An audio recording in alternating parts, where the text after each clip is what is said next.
empty cans on my floor. I got a lot of dirty clothes in my drawer. But that's how it goes. Yeah, that's how it goes. I got a lot of problems I don't got a name for. I got a couple people kicking at my front door. But that's how it goes. My life is good, I can't complain. I love my bed, I love the rain. It doesn't rain enough, no. You come and go, just like a train. I'm locked in place, you got me chained. Just like a dog, you got me trained. But I can't complain. Can't complain at all. Can't complain at all. Can't complain at all. So why don't you come over? Come over. Why don't you come over? Come over. Why don't you come over? Hey. I wish I had a couple minutes sitting offshore. I wish I didn't spend $1 billion at the liquor store. But that's how it goes. Yeah. I wish I pushed myself all the way. I wish I wasn't tired every day. But that's how it goes. Yeah, that's how it goes. My life is good, I can't complain. I love my friends, I love the rain. It doesn't rain enough, no. I wish it did. You come and go, just like a train. I'm locked in place, you got me chained. Just like a dog, you got me trained. But I can't complain. Can't complain at all. Can't complain at all. So why don't you come over? Come over. Why don't you come over? Yeah, yeah, yeah. You can come over whenever you want to, whenever you want to, whenever you want. Whenever you want. You can come over whenever you want to, whenever you want to, whenever you want. Whenever you want. You can come over whenever you want to, whenever you want to, whenever you want. Whenever you want. You can come over whenever you want to, whenever you want to, whenever you want.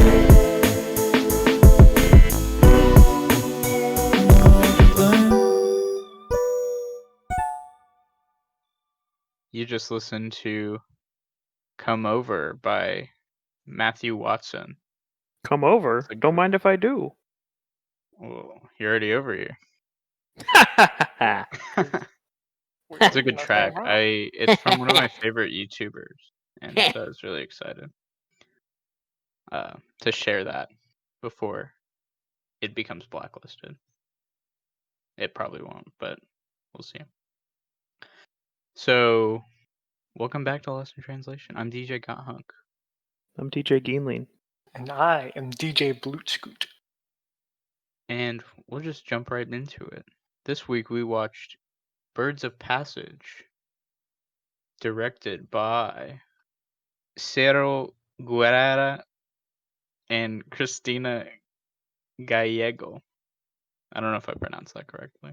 I figured Probably didn't, but it's okay. I won't hold it against you. The movie in Spanish is called Parajos de Verano. Does it mean the same thing?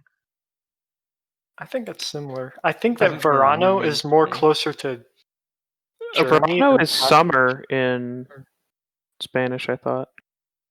El Verano? It's Parajos. Oh, it might be. Yeah, it's summer. Yeah, El Verano is summer. Interesting. I bet it means something interesting. Yeah, I'm sure it does. We just got Birds of Passage. Yeah, we were like, you know what? Let's not deal with that. Let's just do the Americanized version. I think it might be my favorite. So no. Did we watch Parasite? Parasite was really, really good. I liked it more than Rashomon. But I think it was the most visually interesting movie. I So agree with that. Yeah, there was a lot. Um, There was a lot going on for sure. and I think it's one of the most visually interesting movies that I've seen, and definitely kind of one of the most foreign movies and more than just one concept. Like the whole native culture was kind of Yeah. in all their like words that weren't translatable to English. That you sort of had to pick up on Yeah, for sure. and just They were the Wayuu people of Colombia. Yeah. That's right. yes. So the movie's about like a guy and he basically starts a weed sales business. It doesn't really open with that though. It opens. So one of the things I liked was it was set over like I think it was like 11, 12-year period, and it was cool because it broke it up into cantos or songs, and it would be like song 1 had a title and a year, and song 2, and it opens with the main character Raphael, like he's trying to he's like starting to do business with outsiders, and people in the clan kind of look down on that, and he wants to get like enough dowry to get a woman as his wife who's I don't know. I thought she was gonna be the main character. Was I the only one who kind of thought that? Yeah, she didn't play a big role in it. Yeah. Yeah, I also expected her to be the main character. I would rather her than Leo Diaz. Leonidas. Dude, Leonidas is horrible. Ugh. But anyway, then it cuts through like, how he gets enough money as he starts like dealing weed to Americans. And then it kind of goes from there about him like growing this empire, but also trying to remain true to his family and his people. It was interesting. It was very good. It was like a very it kind of is a cliche. It wasn't. I wouldn't want to say it's a cliche, but it's like a very kind of standard like rise to power and then fall like in a criminal industry. Even though I guess it wasn't really that criminal. Yeah, But it was in such a weird like environment, like this Native American reservation, or I don't know if it's technically Native American, but I don't think it's they were. like I thought that they were because they referred to each other as Indian. oh yeah, But I mean like Indian. I'm just but trying to okay. I couldn't tell if that was like that they had immigrated from India or something like that. no. But now that I'm thinking about it, that was very, very dumb because it's Colombia. I mean, I thought that actually. Not my I brightest looked moment. up for a second, but But no, I think it's just like yeah, very for sure. easily to Because pick they up. were like the native people, and because the mother talks about how they're like, we've lived here, we've driven off like Yeah. businesses and Americans, and we've driven off government because this is our land. And then it's like, yeah. But so it was kind of like a familiar story in like a very unfamiliar environment. So For sure. I really enjoyed that. Yeah, And and it it wasn't took me only in Spanish. It was also in the did you mention this already? That it was in like the native language? It was in the what's the name of the tribe? Wayuu, Wayuu. BlootScoot? the Wayuu language. The Wayuu. Yeah.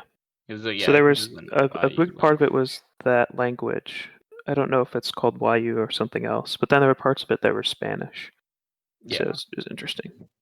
Probably when he's talking to the outsiders mostly. Yeah, to His the friend. his friend and people who weren't in like his culture and his tribe. Yeah. It's kind of a sad movie. It really was. The ending was not like satisfying. It was just kind of like, oh, dang, that's I think it was kind of kind of. sucks. No, I guess it wasn't really satisfying. No, it wasn't. I didn't like dislike the ending. It was just kind I of. didn't either. I thought it was good, but it was definitely like, Everybody, pretty much all the characters are worried something will happen, and each thing that each character is worried about happens. Yeah, each character's like, I'm gonna do this to stop what I'm worrying about from happening, and then they make it happen. And I it's don't sort know. of tied into like their religion. Yeah. Do you think that that's kind of like a commentary on like destiny and how like in older, more like native cultures from the past, it was like you'd just be predestined and the future was like already set? Do you think that was supposed to be kind of like a commentary I on don't that? know. Of like, I would even if you try everything to like run away from your destiny or like run away from like something that's preordained, like there's nothing you can do. That's an interesting comment. The only reason that might not be the case is that might not exactly be what the Wahoo like The Wayuu. the Wayuu what their religion was about. Yeah.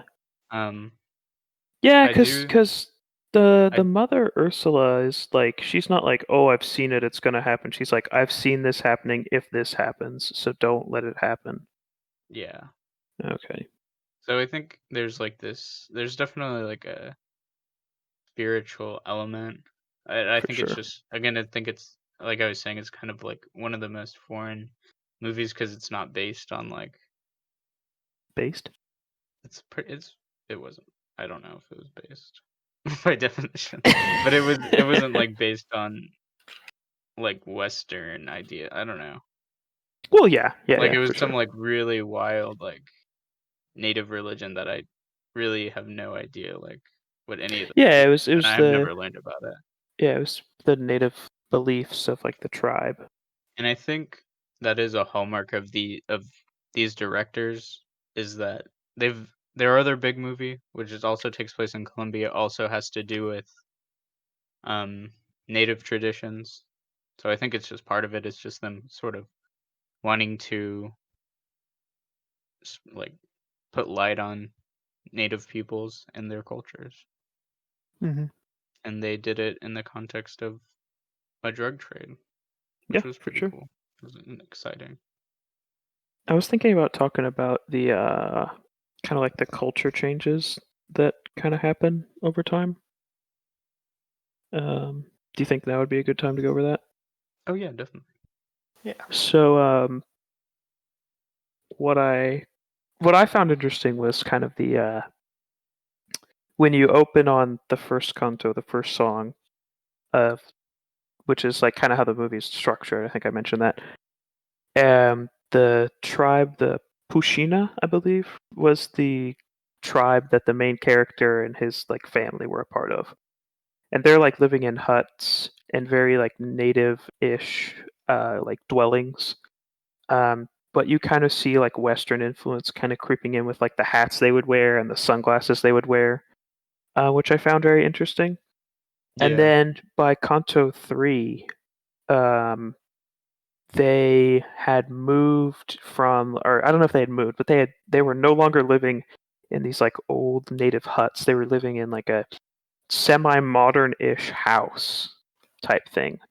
And I thought it was interesting to see kind of like the progression because the third part of the movie takes place 11 years after the first part. So I think it's interesting of like the passage of time, just like section to section. So you Yeah. can see like their wealth has grown, their prosperity has grown, but also like the Western influence on them has also grown. Yeah, they have a whole house. Yeah, they've like They're they've got a whole not living in house. that. But I thought what was also interesting was that the kids would sleep in the beds, but the older adults would sleep in the hammocks as they had been like in their huts. Because there's a part where the main character's daughter is like knitting or crocheting, and she goes to sleep in her bed. And then later in the movie, the main character and his wife are asleep, but they're asleep in the hammock, which is like Yeah. what they used in their huts. So I thought it was interesting to see kind of like how they adopted parts of like westernized modern culture like over time, and how the older generations would be like, yeah, we like the old ways, and the younger generations would kind of grow into the Western culture. Yeah, I really liked that because it distinguished Rapaye from like the general like criminal boss archetype. Like one that he like doesn't care about his family, and two that he would like deviate from the norms. But in both cases, he doesn't do that. So he's He very makes, different from like yeah, the standard. he has to make some really hard decisions, and he makes those decisions for his family instead of for his Yeah, business. but it's not like a. It's I think in a lot of other media where there's like a crime boss, it's usually like they say like, oh, it's for my family, but usually it's like more selfish. But here it's like, oh yeah, I can't like you're like Rape, it's like a good guy.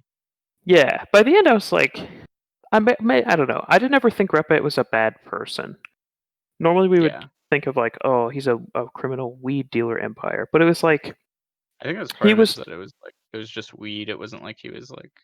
yeah, I he guess didn't he have did. he I wasn't guess he really did deal in like arms, he kind of so arms that was dealt, bad. but throughout the movie he like repeatedly tries to get peace between him and so like he gets his weed from a different family and then he's the one who like actually delivers it and like makes the funnel transactions.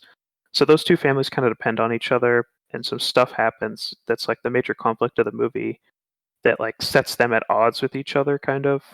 So like the first part is him building his business and then there's kind of like clash between them and eventually there's like a war between I them. wouldn't say that's the major conflict of the movie because really that only happened in the last like That's the last two third. songs. Definitely last like past the last half. I think a big major part of it's like how these native peoples are sort of reacting to modernization. I think that's sort of more central conflict is like or like the family like drama yeah, as it weaves in and the out of family this and like you empire. have the grandma or not the grandma, you have the mother-in-law. Yeah. And she's like looking at the signs of nature and being like, this is what we need to do. And then he has his uncle on his other side, on Rape's other side, and he's always kind of He's I always think he pushing him to like think about the business more. yeah, he does actually. Yeah, because But then he's it's talking weird to about say how that because his uncle's also very like in tune he's with the yes, religion. yeah, he's a his uncle is very much a family man and dedicated to the family, but at the same time he kind of like there's a couple times where he's kind of pushing him to like Yeah, like when do what's best for his he's like, business and yeah. not only is Alzeman like our cousin, but he's also our business partner. And I Yeah. remember saying I was like, that's kind of a weird line. I wonder what he had. I really liked it. It was very interesting. It was good. I also was. I found this ending unsatisfying, but I think it was a good ending nonetheless. Yeah, I really enjoyed it. That's good. It reminded me just a bit about Breaking Bad. Just the way he built it up and it came down, but there were some striking differences. Like the whole time during the movie, uh, Rapayette is staying very true to his family and uh, his Values. all that stuff. His values, yeah, sure. And He doesn't snap. He doesn't like go haywire. He yeah, doesn't go crazy. yeah, it was Yeah. interesting. I think He the doesn't environment resort. Yeah, he doesn't resort to violence, except for when it's like absolutely necessary and pushed upon him. he He's always very like peaceful. I want to say it's very reasonable. I don't know. Yeah, Maybe I would. that's not the case, but I don't know. that's the I right mean, thing to say. if But for being in the weed industry and like running technically a criminal empire, yeah, he was reasonable, very reasonable. that's another thing that I was like, I don't know. I don't know if it It's was not illegal. really like a criminal empire because it seems like, I mean, I guess they have to pay off like the police, Yeah, but it but I really couldn't doesn't tell if feel like it's like there's not like a criminal aspect. The only criminal aspect to it is like the fact that they're transporting it to the United States. yeah, I was You gonna say never I think see that though. yeah, I think the criminal part is they're selling to the United people from the United States. They're not just selling or like growing within. But like within the like context of the movie and like they're in their own culture, it doesn't really feel like they're like crime. It just feels like a business. They're just like, Yeah, they're just yeah, that's just a we family just do business. this. Like it's very reasonable. Yeah, I would agree. I would agree with that. And I think part of that adds to it is that it's not like it's not even like cocaine or like they don't have like a chemical. It's just like them literally like farming something and then sending it. Yeah. There's no like, it doesn't feel like a criminal enterprise. Yeah, there was never a point where I was like, dang, Repate's like a bad person and he's like running a huge, he's he's an evil Like person he's who's ruining like, people's lives. yeah, he's not. I was just kind of like, he's just doing what he thought was like the best option to like grow his family and his influence, and he does everything out of like protection for them, kind of. I don't know. And I think part of that is also that we see it from our perspective. We see this like we see it and we're like, oh yeah, like he's just expanding his empire. But I think maybe the viewer's also supposed to be like that, not to view that as a positive thing. They're supposed to see that as him sort of selling out and allowing outsiders to have influence over the like Yes. native lands. Yeah, because in the end, that business is what leads to him and his family's downfall. Yeah. But it was just really interesting to see, like, instead of it being an obvious, oh yeah, this guy's like an evil dude, he's stepping over toes, he's breaking laws, he's doing all this bad stuff, it's gotta come crashing down. Yeah. It was kind of like, I mean, this guy What- seems like he kind of is just, living his life and doing kind of good stuff for his family. I mean, But it doesn't really come crashing down because of anything he does. you Like could. I feel like you could argue that it comes crashing down because he made the business in the first place. I don't know, because Because like if he hadn't made the business, then there wouldn't have been the conflict with his cousin. I feel like it's his brother-in-law, right? Leonidas. Leonidas.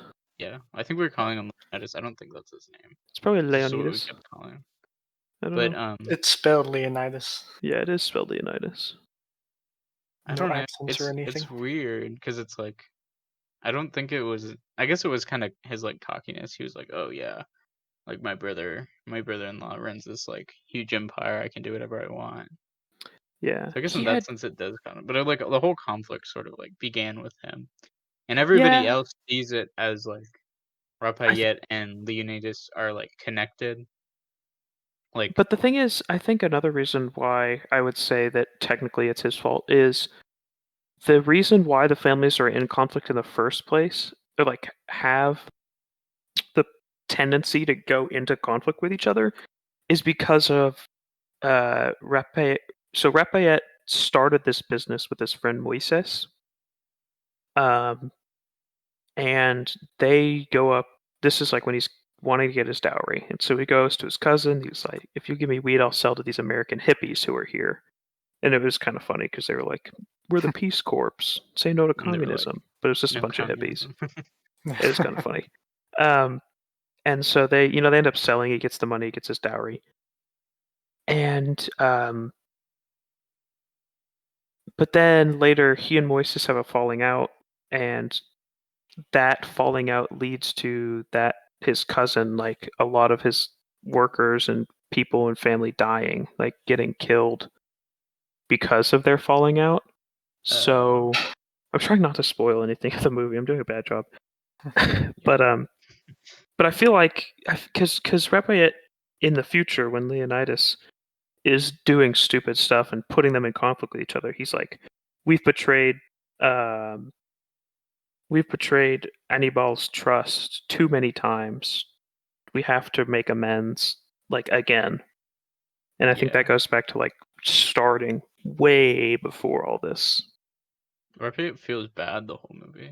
Like, Yeah, he's he's I'm just so apologizing. sorry. He's just apologizing the whole And movie. that's like what leads him into conflict.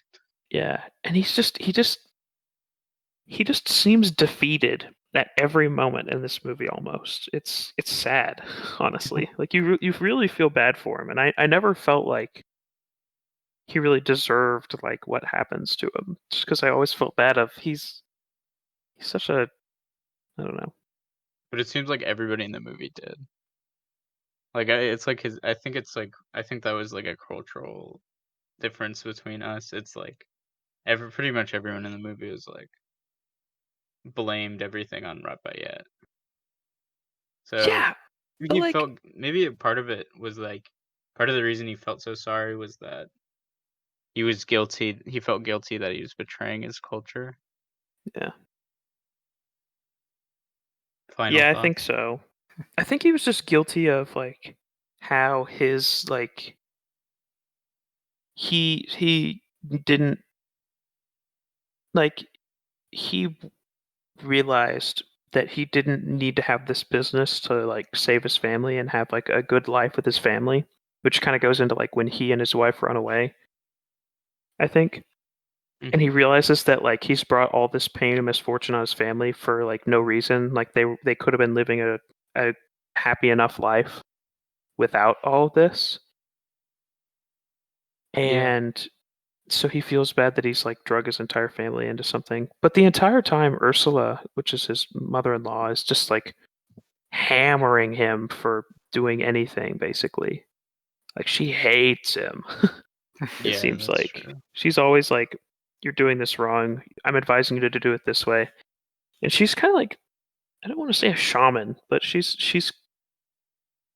protects their talisman of their family, and she apparently has dreams of like the future. And Yeah. so she's kind of like, she has an interesting dynamic. yeah, that is, she definitely does. She's an interesting ad because she, pretty much everything she says is right. She's like, Raphael, don't do this, and he's like, I'm going to. That's Because it would be bad for our family if I didn't. And she's like, don't. And then he does it and but then everything at the same goes wrong. time, her actions lead to like the death of her daughter. Yeah. Like if she hadn't gotten involved. Yeah. If she had, yeah. Well, we're coming to an end of our time. I don't know if we can do trivia this week. We didn't have that much trivia anyway. Then Do you guys want to quick give a score for the movie? We haven't done that. No, we haven't done scores. interesting. Fun. I give it an 8 out of 10. 4 stars out of 5. I'd give it I would agree. I would say like anywhere from 7.5 to 8.5. yeah, you know what? Yes, I agree with that. 8 about. We all agree. It's a good movie. It was a very good movie. If you haven't already. So, oh shoot. So DJ Gothunk, where are we going this coming week? We're going to Brazil. Brazil. To Rio de Janeiro. And we're watching City of God. Fun. So and where can people listen to that? You can see it on HBO Max and Hoopla. If you have a library that subscribes to Hoopla, you can rent it from there. Cool.